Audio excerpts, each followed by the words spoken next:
Good news, I've been selected by President Trump to be a member of a commission called the Social Status of Black Men and Boys. I'm really looking forward to seeing what I can do about what I consider to be the number one problem in America and the number one problem facing Black America in particular, and that is the large number of kids growing up without fathers. I mentioned this on the Lou Dobbs show when he congratulated me on my appointment, and my appearance prompted a very interesting letter from an OBGYN. First my appearance, then the letter. I want to congratulate you on your presidential appointment to the Commission on the Social Status of Black Men and Boys. Congratulations, and tell us what the Commission hopes to accomplish. Well, thank you very much for it, Lou. Well, we just now set it up, so we're just now getting started about our agenda. I know what I hope to accomplish. I hope to raise the issue that the number one issue facing Black America is not systemic racism, although that's what people are in the streets fighting about right now. The number one issue facing Black America is a large number of Black kids who are raised without fathers. I've quoted to you before Obama, who said a kid raised without a dad is 5 times more likely to be poor and commit crime, 9 times more likely to drop out of school, and 20 times more likely to end up in jail. Now, the question is, why are 70% of Black kids today raised without fathers? I argue that there's a connection between that and the welfare state. I believe that our welfare state has incentivized women to marry the government and is incentivizing men to abandon their financial and moral responsibility. And it's about time we have a conversation about that, and this administration is determined to do just that. Good. Well, good for you, good for the president, and we wish you great success with the commission and achieving great things. Let me turn to now the NBA. Ratings down, Game 2, 68%. I mean, there's a message, and it's a lot louder than any message Black Lives Matter or the NBA hoped they would be sending to their audiences, who they take for granted. 68%. People have had a bellyful of the Black Lives narrative and the Marxist violence that they bring to our streets, and the NBA that is the most sanctimonious, ridiculous set of hypocrites I've ever seen, talking about their messaging to an audience that wants to watch basketball. They're turning their backs. Your thoughts? Well, I think it is having an effect. I saw a poll that shows a lot of Americans have decided they're not going to watch basketball because of all these messages. You got Black Lives Matter printed on the courtroom floor. You have all sorts of social justice messages on the uniforms. You know, I just mentioned earlier the number one problem facing Black America is not systemic racism, although these players are convinced that it is. If the NBA really wants to do something, I would urge them to reread the cover story of a magazine called Sports Illustrated, which back in 1998 had a cover story, Lou, of a Black kid holding a basketball, and the cover story said, "Where's my daddy?" And it was about the epidemic of players who had kids outside of wedlock. One player, former player, now an agent, was quoted in the magazine as saying, for every player with no kid outside of wedlock, there was one with 2 or 3. Now, if they really want to do something, why don't you talk about the number one problem facing the Black community, and that's the absence of fathers, and do something about that. You were talking about LeBron James a moment ago. Here's a man who married the mother of his children. He has been a terrific role model about the importance of a nuclear intact family. Why does he use that influence and his tens of thousands of followers on social media instead of pushing a phony narrative that the police are killing Black people because they're Black? Do something about the number one problem facing Black America. As a role model, he's done that. Advance that. Now here's the letter. Dear Mr. Elder, I saw your interview today with Lou Dobbs. I wanted to share some information about this. In the summer of '69, I was a first-year OB/GYN resident at a hospital in New Orleans. Don't know if you're familiar with Charity Hospital. Unfortunately, it was closed by Hurricane Katrina. Up until then, it was nicknamed Big Mother because most Black people in New Orleans was born there. And then he talks about his experiences at that hospital. As a first-year obstetrical resident, I delivered 150 babies in 3 months. Only one of the mothers was married. Most of these girls were 11 years old. Most people don't believe me when I tell them that, and unfortunately, I do not have written statistics to prove it. Obviously, there was no way 11-year-olds could serve as parents to these babies. Grandparents tried to do the best they could, but they were often too busy working to provide for the extended family. These girls quickly learned and/or taught each other that having babies brought checks from the Aid to Dependent Children program in the state of Louisiana. They learned that if they needed more money, they simply had to bear another child. The problem with the ADC program was that these young mothers were denied the check if the father of the child lived with them. This never made any sense to me. Still, that was the rule. And he tried to do something about this. A public health physician at Tulane Medical School recognized the problem and tried to do something about it. He worked out an arrangement with the heads of OB/GYN departments at Tulane and LSU medical schools to set up a free clinic. We residents manned the clinic. We did free examinations, free sexual counseling. Many of these mothers did not know where these babies came from. Prescribed birth control pills, inserted IUDs, etc. The program proved to be a huge success. Unfortunately, a group of black ministers shut us down after 6 weeks, claiming we were committing genocide. Again, according to the CDC, nearly 70% of black children are brought into the world with a mother without a married father in the home.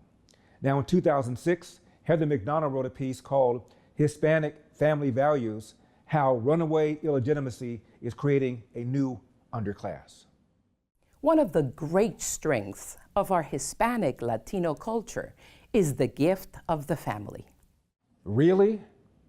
McDonald writes, Hispanic immigrants bring near third world levels of fertility to America, coupled with what were once thought to be first world levels of illegitimacy. In fact, family breakdown is higher in many Hispanic countries than here. Nearly half of the children born to Hispanic mothers in the U.S. are born out of wedlock, a portion that has been increasing rapidly with no signs of slowing down. End of quote. The feminists rule our discourse. You're not allowed to say that men matter. I mean, it's just, you believe survivors, believe that they live in a rape culture. I will say, though, that before he was elected president, Barack Obama in 2008 gave a Father's Day speech from Chicago that I urge all your listeners, but I urge in particular the so-called progressives to read, where he gave the facts that you started with, Tucker, about the much greater chance that fatherless boys end up in prison, end up out of school, end up in gangs.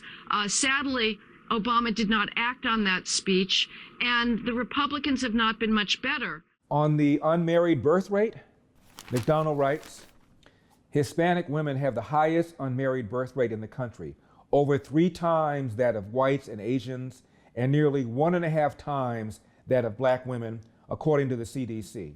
Every 1,000 unmarried Hispanic women bore 92 children in 2003, compared to 28 children for every 1,000 unmarried white women, 22 for every 1,000 unmarried Asian women, and 66 for every 1,000 unmarried black women.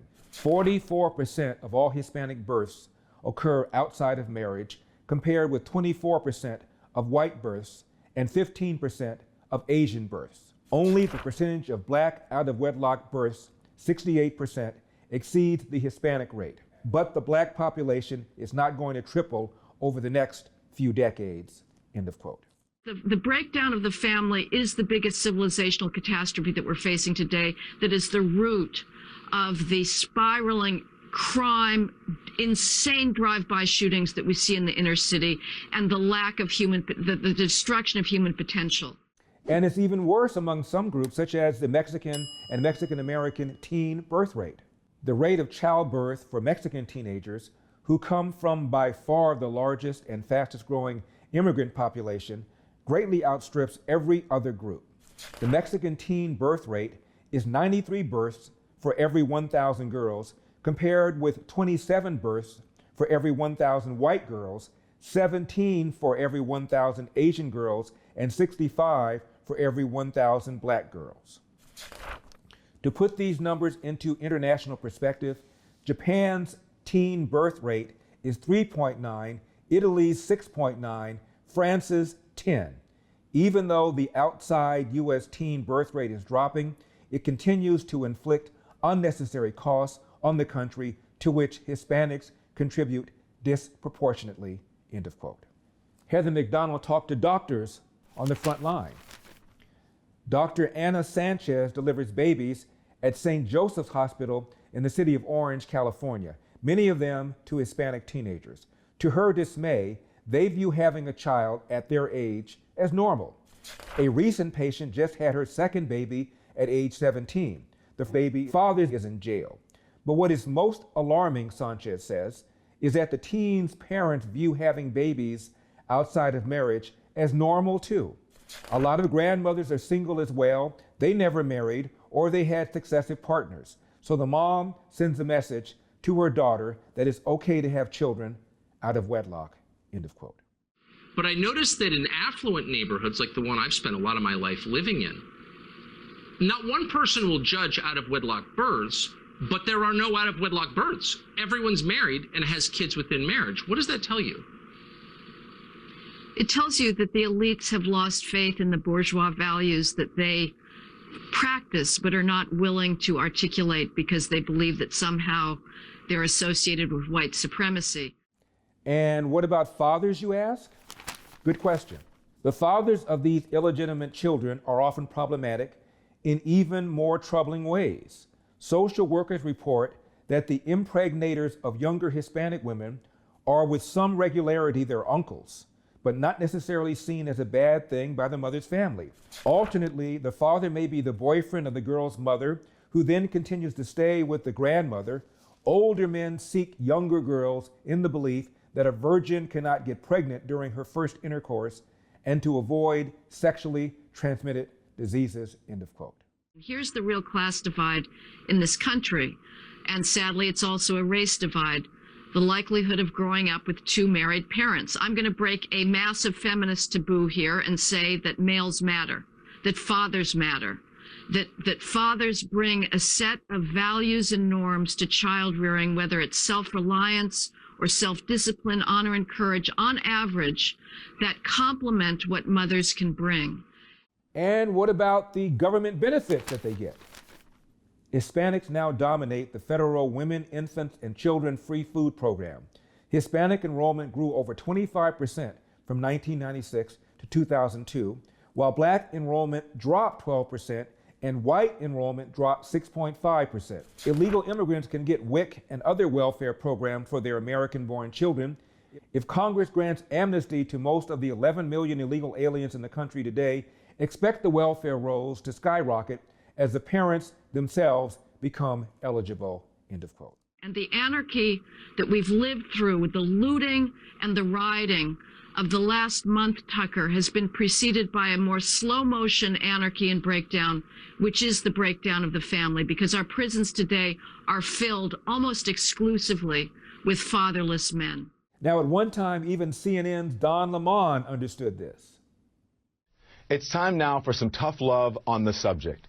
Someone on another network got the chance to go first because I couldn't go during the week. I'm only here on the weekend, so listen to this. The reason there is so much violence and chaos in the black precincts is the disintegration of the African American family. He's got a point. In fact, he's got more than a point. Bill? Raised without much structure, young black men often reject education and gravitate towards the street culture, drugs, hustling, gangs. Nobody forces them to do that. Again, it is a personal decision. He is right about that too. But in my estimation, he doesn't go far enough. So send your hate mail to Don Lemon, care of CNN. I'm Larry Elder, and we've got a country to save. I'll see you next time.